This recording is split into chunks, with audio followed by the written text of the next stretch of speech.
Okay, should I then just start sharing my screen? Yes, please. And thanks again for being here today. Yeah, thank you for the invitation, of course. It's a pleasure to be here. Let me see.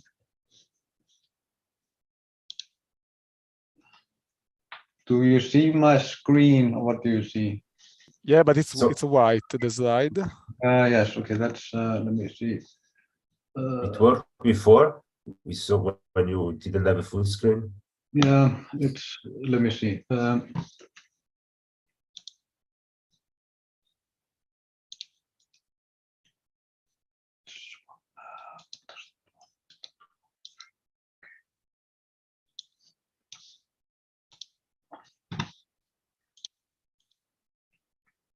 What about now?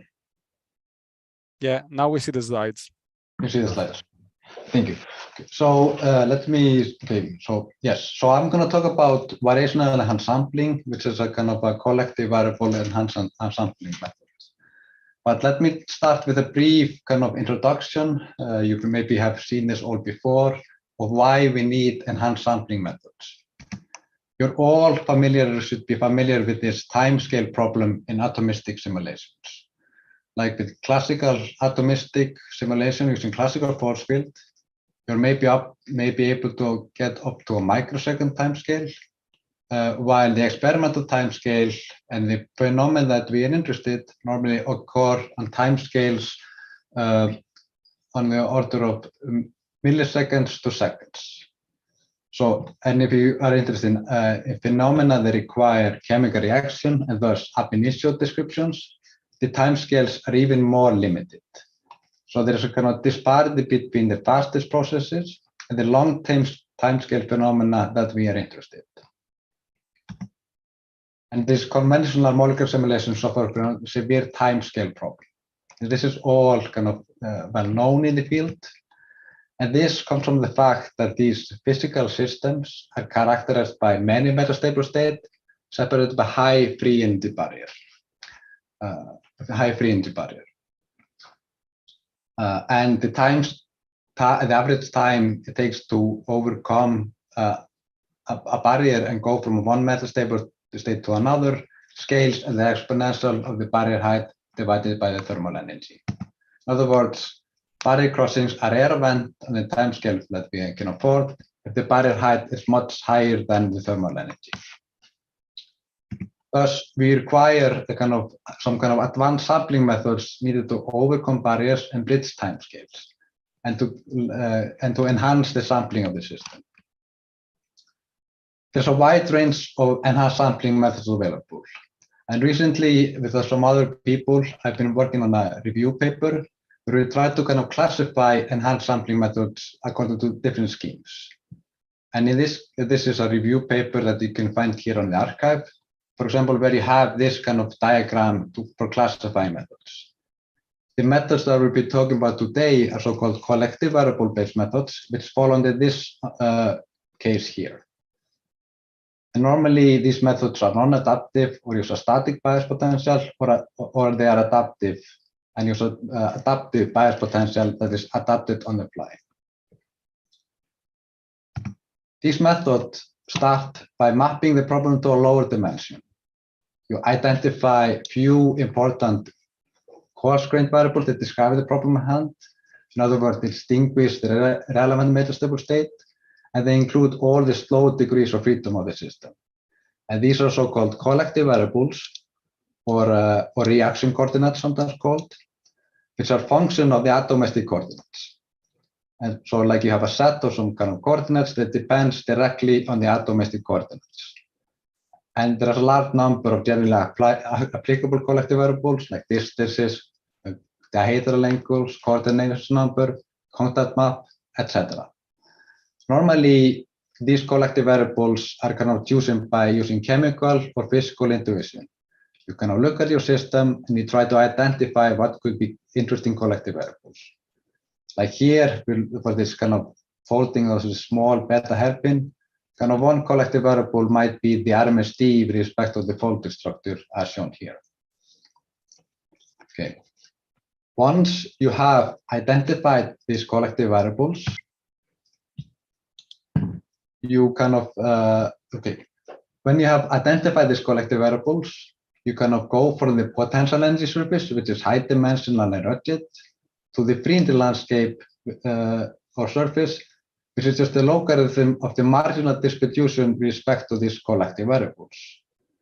And this kind of CV-based or collective variable-based methods, you use these collective variables to represent and drive the sampling of the free energy landscape. How you do this is that you introduce a bias potential that acts in the space spanned by the slow collective variables. And this idea can be traced to the original umbrella sampling paper from 1977. So here you have like some unbiased system with a high barrier, 2 metastable states, and you introduce a bias potential to reduce the barrier height between the height of the barrier between the 2 metastable states. So now you have a much slower barrier, so the system can much easily migrate between the 2 metastable states. Equivalently, you can view this as kind of enhancing the fluctuation of the collective variables. If you look at the kind of probability distribution, here is the unbiased one, and you go to a biased probability distribution where the fluctuations of the kind of these modes or peaks in the probability distribution have been enhanced. In other words, you enhance the fluctuations of the collective variables. And you go to a biased distribution that is easy to sample. So nowadays, we have various methods that actually build the bias potential on the fly during the simulation. For example, one of the most well-known methods, of course, meta-dynamics, but then you have adapting biasing force and many other methods in this scheme. You can look at the section 7 in the review I talked about before for overview, a general overview of this adapting biasing potential methods. So this was just kind of an introduction to the kind of short introduction to enhanced sampling using collective variables-based methods. So now I will talk about variational enhanced sampling, which is the methods I've been developing and working on for the last few years. So variational enhanced sampling is a collective variable-based enhanced sampling method, which is based on a variational principle, which I will talk about in the next slides. Here, the bias potential is constructed by minimizing a convex functional. And this offers many interesting possibilities in the form of the bias potential. And one can tailor the sampling of the collective variables. So one can think of this as a framework for developing new ideas for free energy calculations. The method is completely general and applicable anywhere where you can define appropriate or good collective variables. And also, as I will talk about, we can also obtain kinetics or event from the method. So the original paper in this is this first letter from 2014, while a more recent review is in this Handbook of Materials Modeling from 2022, where we have an overview of the theory and applications of the method.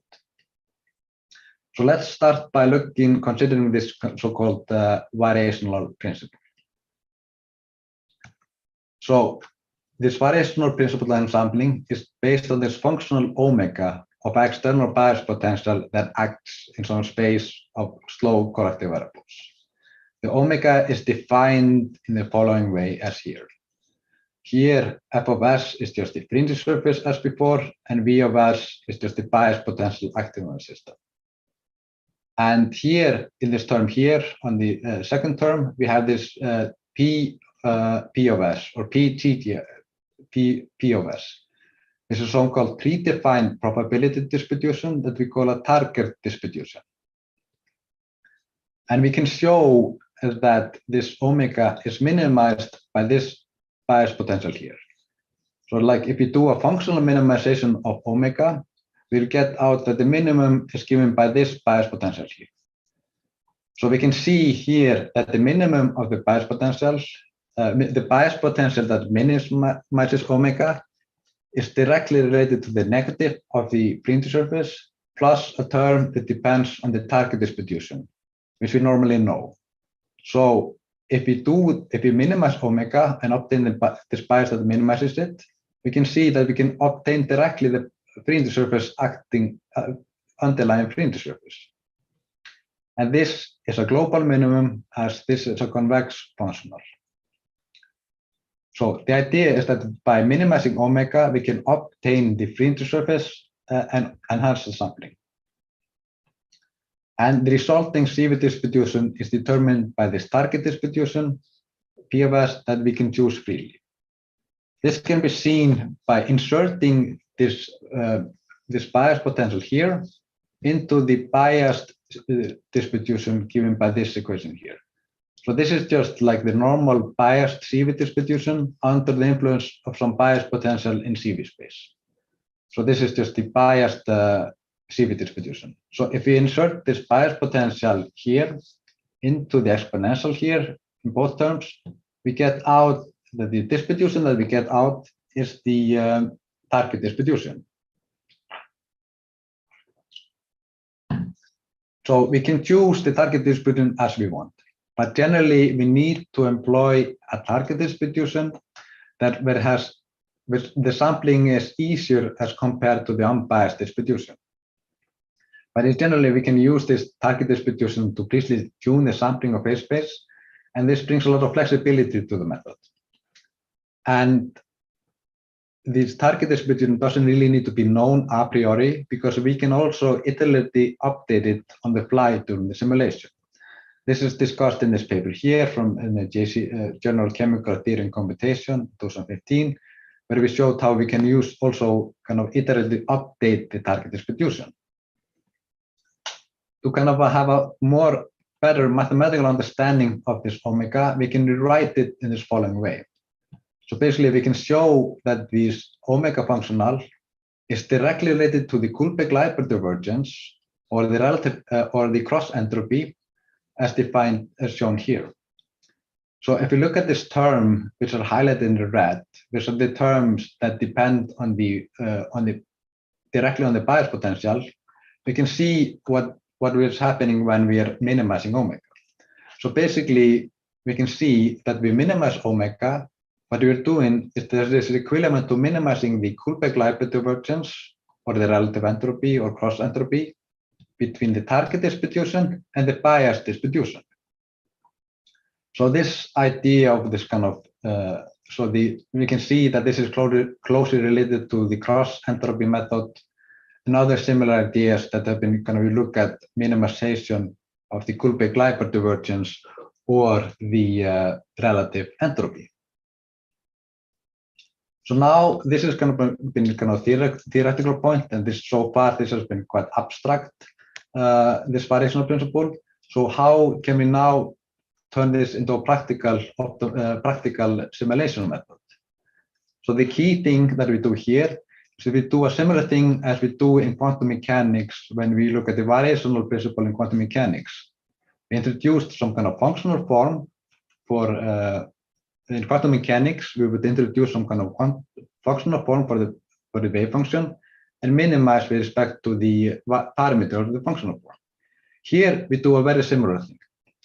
We kind of introduce or assume some functional form for the bias potential that depends on a set of variational parameters, omega, which we call omega here.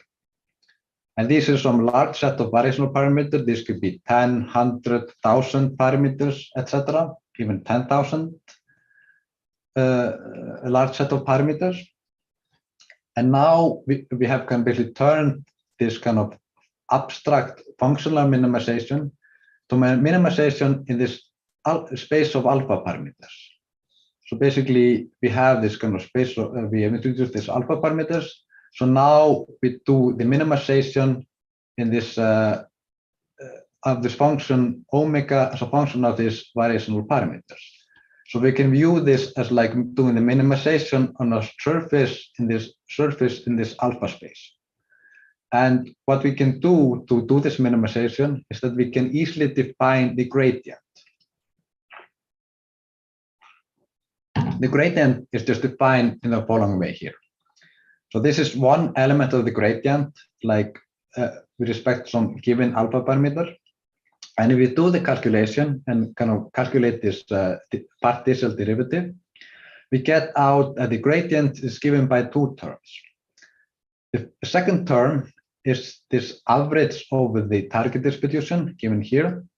And this is something which we can normally calculate analytically or numerically. While the first term is a expectation value or ensemble average over the bias simulation. So we can see here that this V of alpha means that this is a expectation value over the bias simulation. In other words, this is an average sampled in the bias simulation. So this is something which we need to sample in the bias simulation. While the second term, we can normally calculate it a priori. Naturally, we are doing this kind of optimization in a bias, directly in a bias simulation. So naturally, this estimate can be noisy. So in other words, this is a noisy optimization problem. And the methods that are normally used to solve such noisy optimization problem are so-called stochastic optimization methods. So the methods that we've been using mostly so far to do this minimization is so-called average stochastic gradient descent, and which is given by this recursion formula here at the bottom. So here we have this kind of variational parameters, which we iterate using this recursive formula. So these parameters in this formula here, burst formula, are so-called instantaneous parameters. So they are updated according to this formula here, where this mu is some step size that we use to determine how much we change the parameters at each step. This step size is sometimes would be called the learning rate in machine learning algorithms. It has a similar meaning as the learning rate in machine learning algorithms. But the key thing is with this formula, why it's called this average stochastic gradient descent, is that the gradient depends on the average of the parameters as given here. And the average is just a running average of the instantaneous parameters. Also, we also use the Hessian in the optimization here, and that also depends on the average parameters.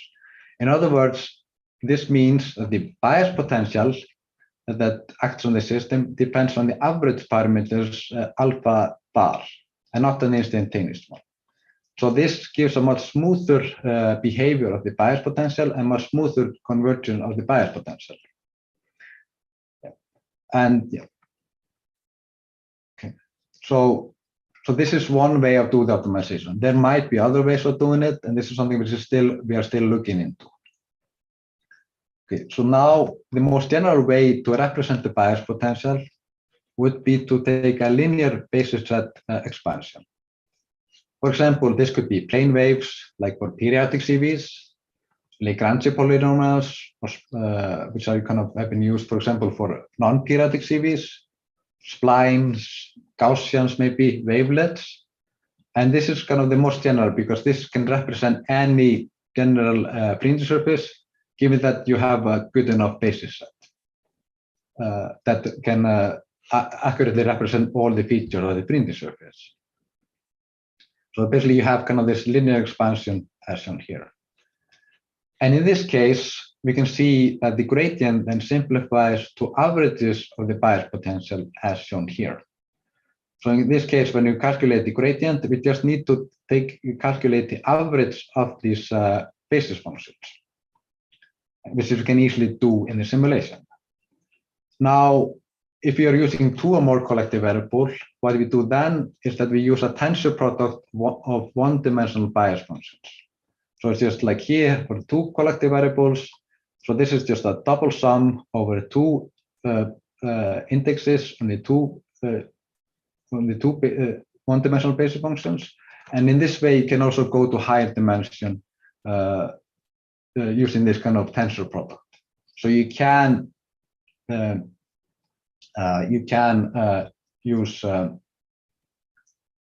also do this for like So far, initially we used mostly Lagrange polynomial or Chebyshev polynomials, which are kind of delocalized about orthogonal polynomials. But more recently, we have been using wavelets, which has shown better performance. And I will show a few slides about that later. Okay, and also one can use kind of a bespoke bias potential, for example, a known fringe model. But if you're interested in that, you can read this paper here. I will not talk more about this because this is not really how whatever be the topic of the tutorial. Okay, just to show an example of the time evolution. This is an example of the time evolution. This is alan dipeptide, kind of the most simple test case, where we're biasing only this dihedral angle here, phi. So here we have the black line is the reference line, and the red line is the fringe surface from the bias simulation. Okay, so here we can see very quickly the system start to be diffusive in CV space, and we see a lot of transition between the two metasurface states, and the bias potential here starts to adjust and to the underlying fringe landscape.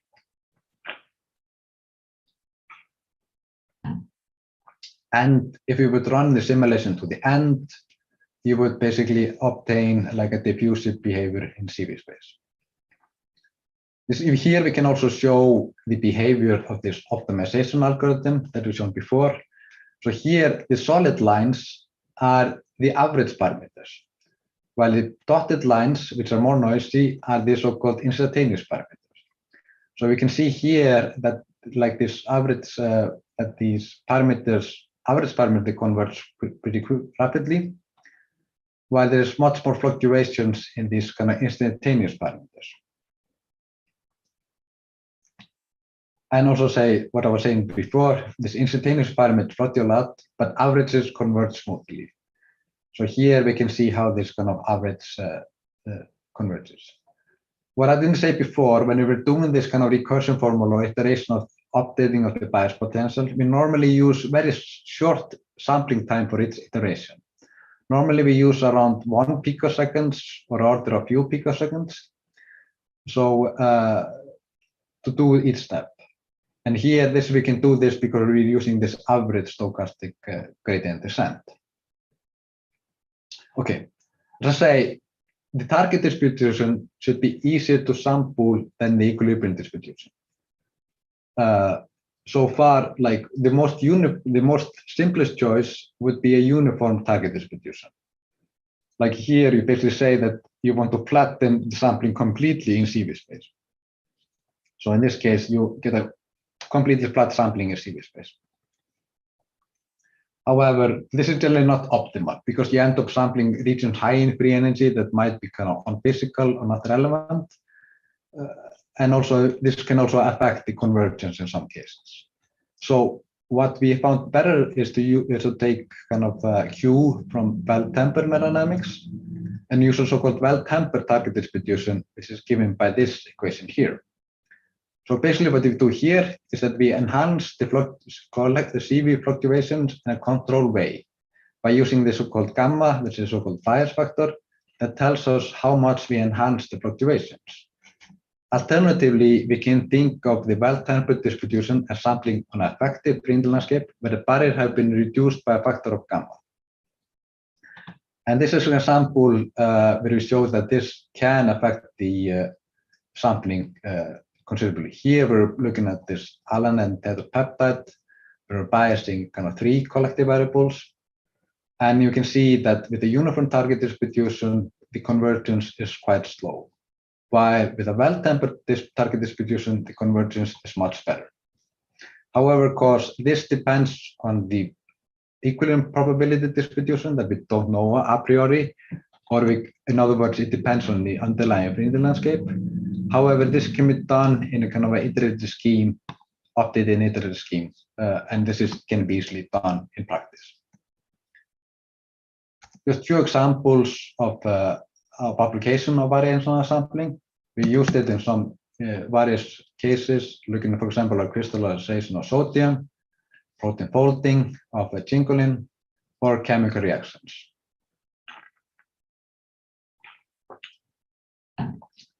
And also we have been using it also for other cases like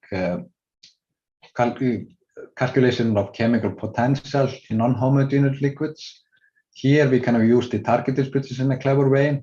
So this is work done by Claudio Perico, who developed this kind of collective variables to look at chemical potential calculations. In this case, what is like to calculate the chemical potential, what matters is this integral here. So here we can see this integral is the equilibrium distribution multiplied by this kind of an exponential factor. So basically what matters when you're doing the integral is this part here. So we can see if it like the overlap between this part here in integral and the equilibrium distribution is quite low, quite small. So we need some kind of enhanced sampling to kind of improve this, to be able to calculate this integral efficiently. So what Claudio did, he kind of added this kind of, used this kind of, this target distribution here, which is kind of a balance between the sampling the equilibrium distribution and this integral here. And we can see here that this, the result here, that the variational and sampling simulation converge faster than the meta-dynamic simulations. Alternatively, one can also use this variational sampling in clever ways. For example, in this paper here, Michele and Ninici used it to kind of calculate kind of calculation of parameters for familial coarse grain models. But this is a bit more kind of a specialized use of the method. Okay. What we can also use the methods is to obtain kinetics or error event from biased simulations. Often we are not only interested in the underlying printing landscape, but also the kinetics or error events. In other words, on average, how much long time does it take to go from this metastable state A to some other metastable state B? For example, important example in this would be kind of ligand protein interactions, where kind of in vivo efficiency is kind of correlated to the resolution time or the K off or unbinding time. So how can we kind of use variational sampling to address this problem? Now, if you add a bias potential to the system, like shown here, biasing will always accelerate the kinetics. It will always accelerate the escape from the bias, from this basin here. And this is of course what we want, because we want to be able to access longer time scales. But can we relate the bias kinetics to the real unbiased kinetics? This is a problem which a lot of people have been working on for decades. And one way to address this problem is to use so-called ideas of hyperdynamics or conformational plotting. So the idea is that if we have a bias potential that does not touch the transition state,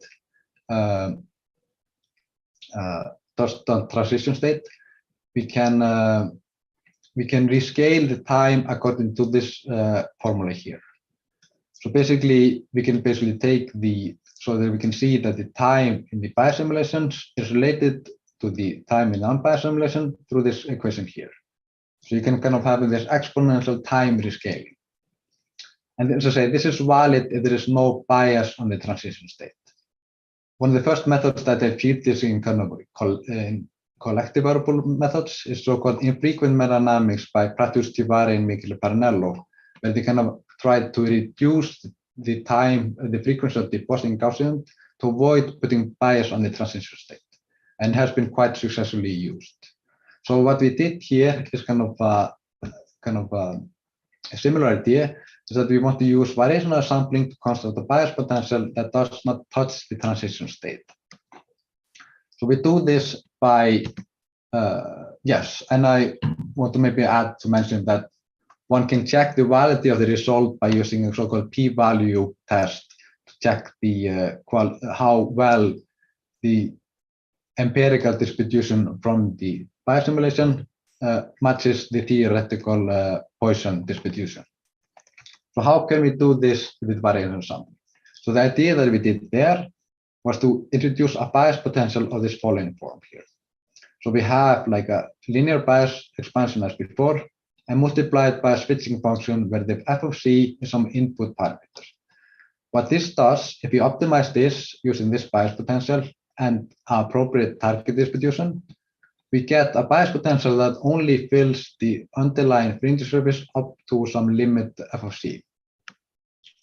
So we can, in this way, control how much we fill up the bias potential. So this is an example, a very simple example of this halide dipeptide, which has a barrier around 33 kilojoules per mole or 16 kpts, where the mean transition time is around 28 microseconds. So for testing, we generate bias potential with different cutoff values from 20 to 30 kilojoules per mole. And here, as you can see here, then we run different simulations, run many independent simulations for each cutoff value with a static bias potential. And you can see here that this very quickly accelerated dynamics. For example, for many of the simulations, all of the simulations have gone to the other states within a few nanoseconds. Then we can kind of rescale the time, and we can get that we obtain the exact distribution of the rescale time. And this is just the same, showing that we get very good agreement with the estimate from unbiased simulation, but with a speed of the 10 to the power of 4 and 10 to the power of 8. And also we applied this, for example, to look at unfolding time of cingulin. We looked at the unfolding time of cingulin, the small beta hairpin, and where our results at 340 Kelvin is around 2 microseconds, which is very good agreement with unbiased Morgan dynamics methods. And here we did something that we used, we used a kind of a conservative value of the cutoff value, and then we used infrequent meta-analysis on top of the simulation to kind of accelerate the escaping of it. So say, and also we can use it for chemical reaction, for this one simple SN2 reaction, where we can get up to the second time scale. So let me get to something new, as I said before, which is this kind of way, which is the choice of the basis set. So as I said previously, so far we've been mostly using kind of orthogonal but delocalized and orthogonal basis functions to represent the basis set. For example, plane waves for periodic CVs, or Chebyshev or Lagrange polynomials for non-periodic CVs. However, the behavior was not always robust. So the question that we had was might localized basis function perform better? And this is work done by my PhD student in Mainz, Benjamin Pampel. And this has just been work that has just been published in JCTC a week ago. So our idea is to use kind of localized basis functions. And the idea maybe that might come first in mind for localized basis function would be Gaussians or splines. However, what we looked into were so-called Taubeset wavelets. These are so-called localized wave functions that form an orthogonal basis set. And they are given by this equation here, like this figure here. So here we have the so-called, which are they have different types of wavelets. So here we have, and here, so basically what we do here is that we get a localized basis set that we kind of shift shift to get a basis set that covers the whole range. So basically what we found also out that this, for our practical purposes, is better to use so-called symmetric wavelets, which are as symmetric as possible, or so-called simlets. So however, one issue with this kind of wavelets is that they have no analytical formula. So you need to generate them a grid via iterative scheme. And this has been implemented in PLUMED. So yeah, so far, in principle, the wavelets have the so-called multi-rational property, where we can increase the accuracy by using another level of wavelets, as shown here. but so far we're only using one level of wavelets. And as an example of the performance of the wavelets compared to the previously used Lagrange polynomials, I'll show here like a very simple example of a single particle moving in 1D potential. And here on the left is the Lagrange polynomial and the new wavelets here on the right. And if we do the simulation, we can see here that the wavelets will fluctuate much less. You can see here now the wavelets are basically kind of converge, while there's much more fluctuations in the Lagrange polynomials. This is an example of just a one run, and of course we would need to kind of average over multiple runs. So here I show basically the result using kind of some kind of error metric that measures the difference to a reference, average over 20 independent runs. And here the red line is the wavelets, which we can see converges much faster. And yeah. And we also, while here the blue line is the Lagrange polynomial, and we can see there is much more fluctuations and also much more difference between independent runs for the Lagrange polynomial. So they perform better. So the wavelets perform better.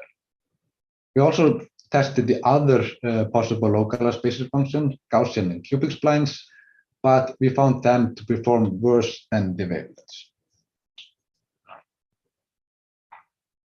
Okay. And also there is kind of less deviation between runs for the wavelets. This is just an example for a 2D case. This is just the so-called Wolf-Pack potential, and this we're biased in two collective variables, and we use kind of tensor product of wavelets. And we can see here by looking at the fringe difference between the two metastable states A and B, we can see here that the wavelets converge much better.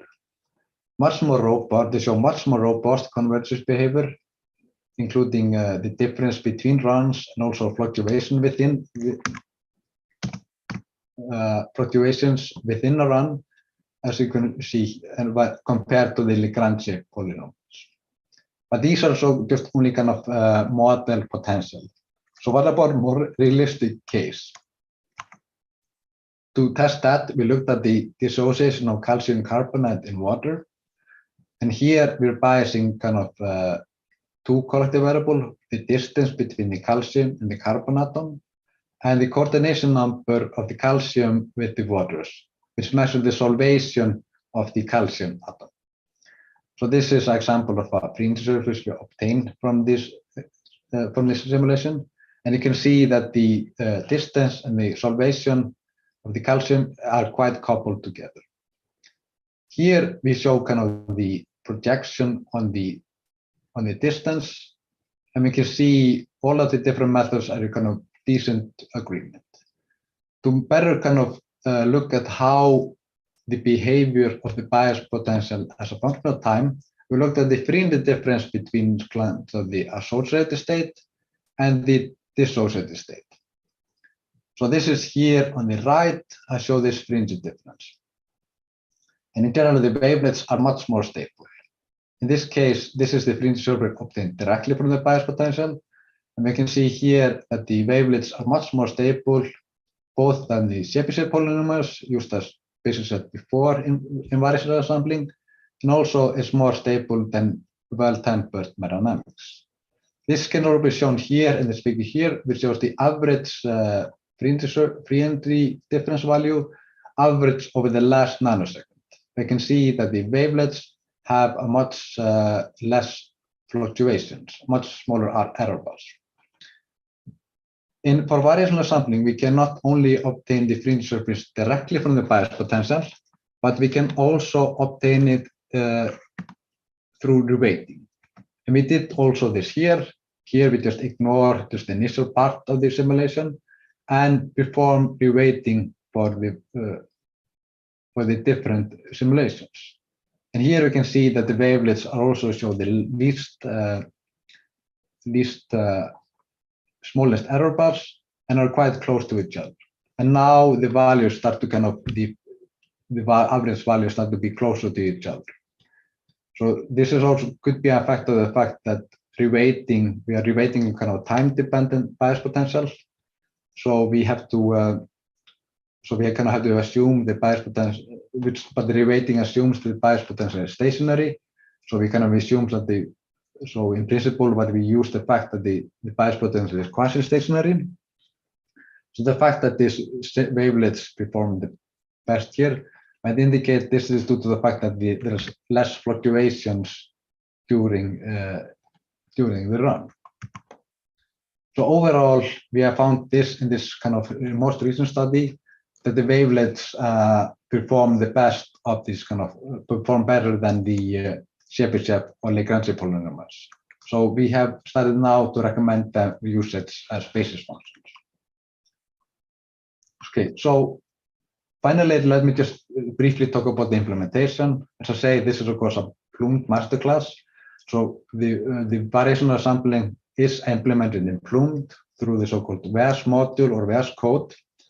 So the VAS module is a kind of a library for PLUMED that implements method based on variational sampling, and has a model design so it's easy to add new features like basis function, target distribution, optimizers, and it's everything, and it's available in the latest version of PLUMED. In particular, this so-called wavelets that I talked about the last slide, they are available in PLUMED 2.8. So VAS simulation in practice, as I say, when we perform a VAS simulation in PLUMED in practice, using kind of linear basis expansion, there are basically three main ingredients. First is the basis set, which will be basically like we can see here in this blue box, that if you're using a linear expansion, that comes into the simulation, and then we have a target distribution which we select, and then we also have an optimization algorithm. And how the code is done and how the input is done, as you will see in the tutorial, this is quite modular, so you can change different aspects of the. You can change different ingredients when setting up the simulation. But you will see this in better detail in the tutorial. Okay, so one can also, with VAS simulation, one can also use multiple walkers. This is similar like multiple walkers in aerodynamics. You basically have multiple independent copies of the system that share a bias potential and thus cooperatively sample the averages needed for the gradient. And this is observed to significantly improve convergence for difficult cases. Also, as I touched on in the previous slides, one can perform reweighting to obtain equilibrium properties. And this, for example, is always a good thing to check the convergence by performing reweighting for the CVs that you're biasing and comparing to the result that you obtain directly from the bias potential. If they agree, then you can kind of think that most likely the convergence is good and everything should be good. But if there's a large difference between the different results, that might indicate some issues. It might indicate that you might run a bit longer to get convergence or something like that. Or it can also might indicate that the bias potential that you're using doesn't have enough resolution or flexibility to fully represent the fringe surface. So you might want to increase kind of the number of basis functions or something like that. So it's always good practice to compare the bias obtained directly from the fringe surface obtained directly from the bias potential to the fringe surface obtained via reweighting. And also, we can also use this reweighting to obtain CVs, to obtain fringe surface with CVs that we are not biased. Okay. So finally, maybe just give some references that are useful in this to understand the variational sampling. For example, this first one is just the original Fisher letter. Here is also another review on meta-dynamics that includes a part of variational sampling. And also this here, third reference is the book chapter that we mentioned before, which has all the details about there's a more review paper on variational sampling. And also this review that I mentioned in the beginning, which talks about classification of variational sampling methods. There's a section in section 7 that discusses variational sampling in some detail. So with that, I would like to finalize. The tutorial that is now online on the PLUMED documentation is this masterclass which we're talking about today. In this masterclass, we'll be looking at the dissociation and association of sodium chloride. So we have just an ion pair of sodium chloride in a water box, and we look at how we perform variational sampling for this system using initially the distance between the ion pair as a collective variable, and then also the solvation of the sodium. And also this tutorial will touch about how to perform reweighting for variational sampling, which is pretty simple, and we'll also talk about the effect of various parameters like the basis set, target distribution, step size, and so forth. I should mention that this tutorial does not talk about something like how to obtain kinetics from variational sampling simulation, but there are all the tutorials in the VAS module in the manual that discuss this that you can look into if you're interested in that. And yeah, so that and all further information is in this tutorial, and this is online, which you can find. And also there is also instruction how to get the exercise files for this tutorial. Is all available on my GitHub. And also this has all been tested with PLUMED with GROMACS. Okay. With that, I would just like to thank you for your attention. If you have any questions, I will be happy to answer them.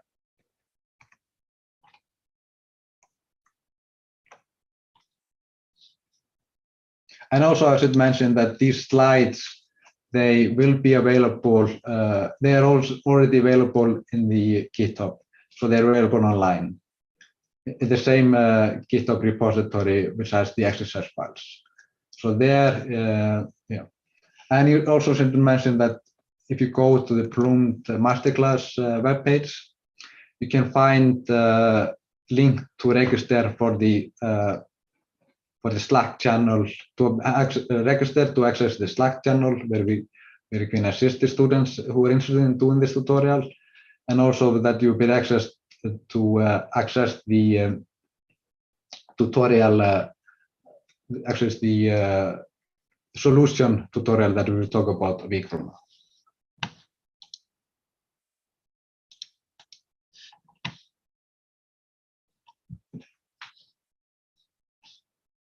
Okay, and there is also some about this information in the chat. So, okay, you have a question, please. Oh yeah, so I have just a, I guess, naive question that I also get asked sometimes. So from what I understand here, instead of, for example, in Maynard dynamics that I usually do, instead of filling wells with little Gaussians, you actually adjust the phi so that you can flood the free energy surface most effectively through the minimization, which I think is really smart. One, I noticed that you monitor the conversions of the free energy profile, and then to decide which method is better. How can we ever be sure that our sampling is complete in the sense we did not miss any slow degrees of freedom? So meaning that is a convergence of free energy profile a guarantee that we did not miss any degrees of freedom, or how do we actually know that? Okay, so that's a very good question. So first of all, this method has the same issue as dynamics in the sense that you need to have good collective variables. If you have missing collective variables, you will see history's behavior or something like that. So that is always the issue, that you will always have some history's behavior, like if you're missing a, so you don't get away with that. But this also means, in principle, you can use the same tricks as done in meta-dynamics, like combining with parallel tempering. As for assessing the convergence, meaning there's so like what I would suggest do is that first of all, you should always monitor the time series of the bias collective variable to see how they behave. And if you see, first of all, you should like see diffusive behavior, so that you see like transition between the two metastable, between the metastable state, that you see kind of some kind of diffusive behavior in CV space. That's one thing that you need to see. Second is that you should, let's say, you should look at the fringe surface obtained from the simulation as a function of time, like as a function of iteration. Similar like you would do with meta-dynamics, you might look at, let's say, the fringe surface at 1 nanosecond, 1.5 nanosecond, 20 nanoseconds, and see how that converges. That's something which you would also do. So, and also you should also obtain the fringe surface reweighting, maybe also as a function of time, and compare that. If they agree, that gives you some confidence that things are fine. But of course, if you see a lot of changes in the fringe surface as a function of time, that might indicate there might be some missing degree of freedom. So I would say many of these things that you do to monitor convergence meta-dynamics is similar like here. Or you can also look at something like we did in this wavelet paper, was to look at the fringe difference. That's like fringe difference should, the fringe difference, for example, should kind of give indication of if you see like if that converges. Of course, nothing this guarantees that you have converged to the right thing for complicated system, guarantees that you have converged to the right thing, and that you're not missing a slow degree of freedom. But also, yeah, but another thing that you can do, which I would probably recommend, is not only run one simulation, but to run multiple simulation to, like, if the simulation go to completely different places, like obtain very different result, then it's there might be something which is off. But in general, you should basically yeah. So to say, to check the convergence, look at it, as I say, to iterate on that, check the look at the time series and see, etc., and check that it is kind of convergence. Like it becomes diffusive. Look at how the fringe surface evolves as a function of time. Look at fringe difference between two metastable states and see if it converges. And also always do reweighting. I would say always do reweighting, not only trust the fringe surface obtained directly from the bias potential, but also look at look at the reweighted fringe surface. But as I say, yeah.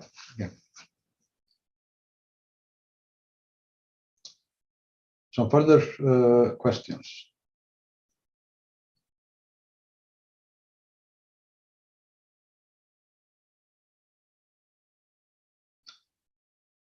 Okay, so yes, I don't think so. So then I would just like to thank you all for attending this lecture and masterclass.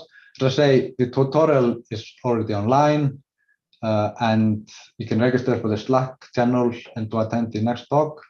And there's a Slack channel where we can help you with the tutorial if you have some issues. And next week on Monday, there will be I will talk about the solution of the tutorial.